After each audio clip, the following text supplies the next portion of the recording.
వందల కొద్ది safari vehicles. Early morning చాలా డిమాండ్ ఉంటుంది, ఎందుకంటే ఎక్కువ జంతువులను చూడాలంటే ఎర్లీ మార్నింగే వెళ్ళాలి. Gir national park, wild life century.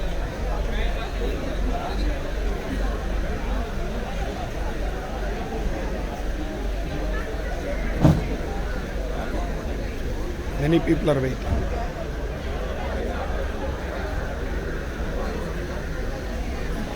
వయసు తేడా లేకుండా ఉత్సాహం ఉన్న ప్రతి మనిషి ఉదయాన్నే లేచి జంతువులను చూడడానికి, జంతు ప్రేమికులు, పక్షుల ప్రేమికులు ఎంతోమంది ఎన్నో దేశాలు విదేశాల నుంచి కూడా వచ్చి ఈ సఫారీని తిలకిస్తున్నారు.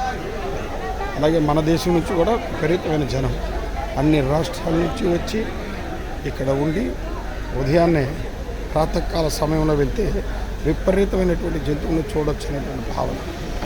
This is the right time to see the animals in safari.